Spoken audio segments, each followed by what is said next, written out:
Hello guys, स्वागत है आप सबका आप सबके चैनल टोटल एक्सप्लेन में। तो कैसे हैं आप सब? आशा करता हूँ आप सब बहुत अच्छे होंगे। जैसा कि आपने थंबनेल में देख लिया होगा, आज की वीडियो में हम बात करेंगे कि यूपी ट्रिपल एससी ने ओटीआर को कंपलसरी कर दिया है, जिससे कि आगामी आने वाली सभी परीक्षाओं के लिए आपको बार बार फॉर्म भरने की ज़रूरत नहीं पड़ेगी।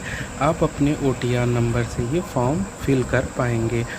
तो ये नोटिफिकेशन है जो कि यूपी ट्रिपल एससी द्वारा निकाला गया है। आइए हम देखते हैं। आयोग द्वारा अभ्यर्थियों की सुविधा हेतु वन टाइम रजिस्ट्रेशन मतलब एक बारगी पंजीयन प्रारंभ किए जाने के संबंध में इन्होंने दिया है कि उत्तर प्रदेश अधीनस्थ सेवा चयन आयोग द्वारा अभ्यर्थियों की सुविधा हेतु वन टाइम रजिस्ट्रेशन सुविधा दिनांक 14 जुलाई 2026 से प्रारंभ की जा रही है।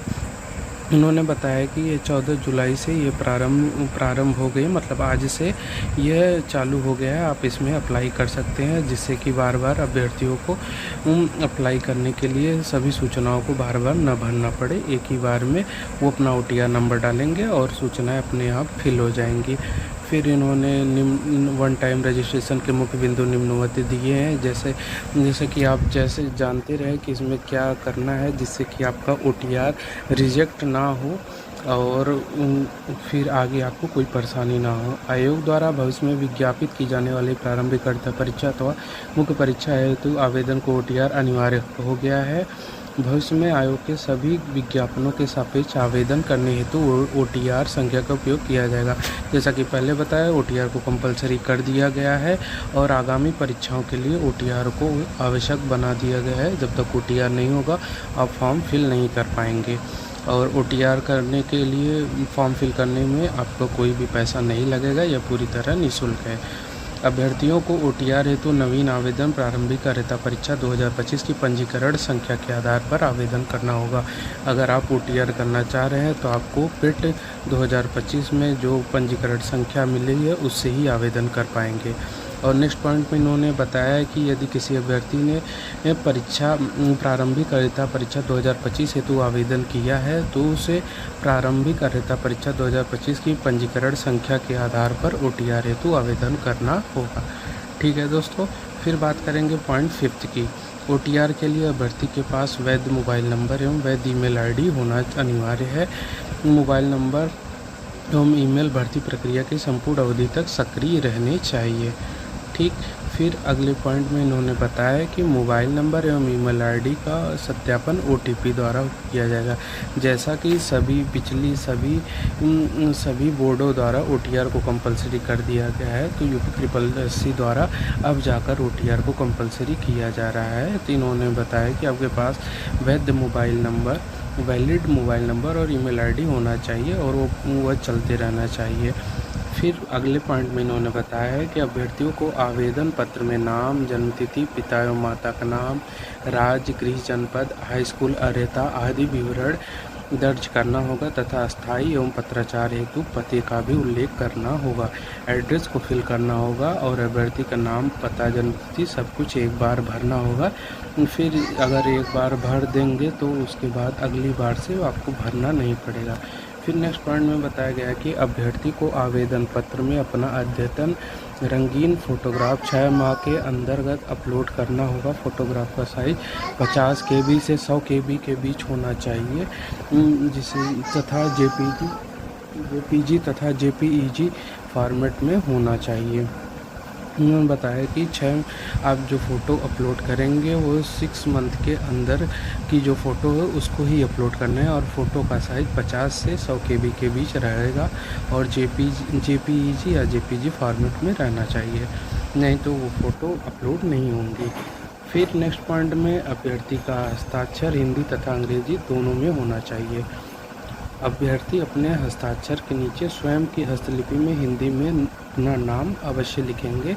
स्पष्ट किया जाता है कि अंग्रेजी भाषा के कैपिटल लेटर्स में हस्ताक्षर अमान्य होंगे। मतलब जो इंग्लिश में करना है उसमें आपको अपना साइन करना है।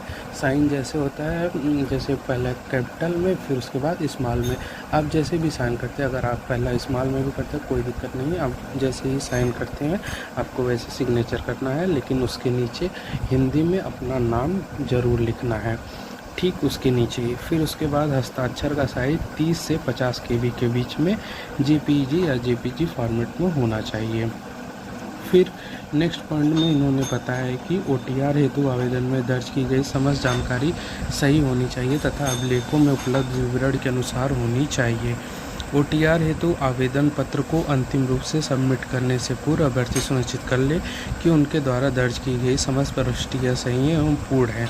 गलत अथवा असत्य जानकारी दर्ज करने पर आयोग द्वारा अभ्यर्थन निरस्त किया जा सकता है। ठीक है दोस्तों, इन्होंने बताया कि OTR में सभी जानकारी आपको सही भरनी है। अगर आपने कुछ भी गड़बड़ी की तो ये रिजेक्ट कर दिया जाएगा आयोग द्वारा। फिर पॉइंट 11 में इन्होंने बताया कि OTR की पंजीयन संख्या प्राप्त के पश्चात अभ्यर्थी द्वारा दर्ज किए गए विवरण में किसी भी प्रकार का संशोधन अनुमन्य नहीं होगा।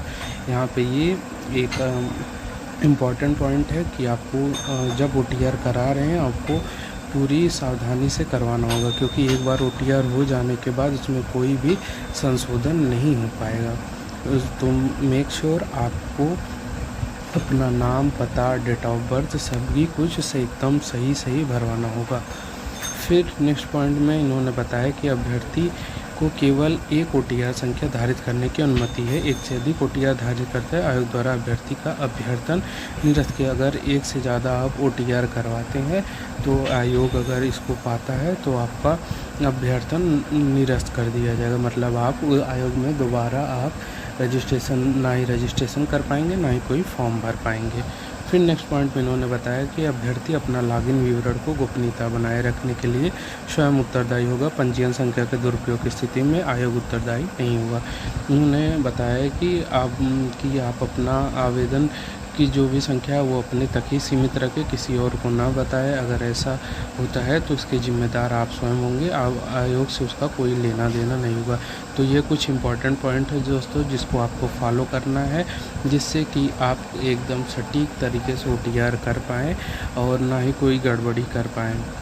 अगर गड़बड़ी होती है तो इसमें कोई भी दोबारा संशोधन नहीं हो पाएगा।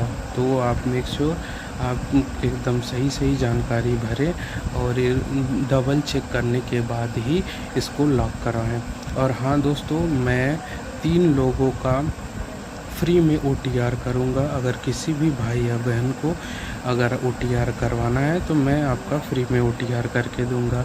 और भाइयों प्लीज़ चैनल को सब्सक्राइब कर लीजिए, बहुत मेहनत लगती है वीडियो बनाने में। अभी तक सब्सक्राइबर बहुत कम ही हैं दोस्तों मेरे, तो प्लीज़ मेक श्योर चैनल को सब्सक्राइब ज़रूर करें। और जिसको भी OTR करवाना हो वो भाई या बहन मुझे कमेंट करे, मैं OTR उनका फ्री में करके दूंगा। थैंक यू दोस्तों, मिलते हैं नेक्स्ट वीडियो में। आज के लिए बस इतना ही, धन्यवाद दोस्तों।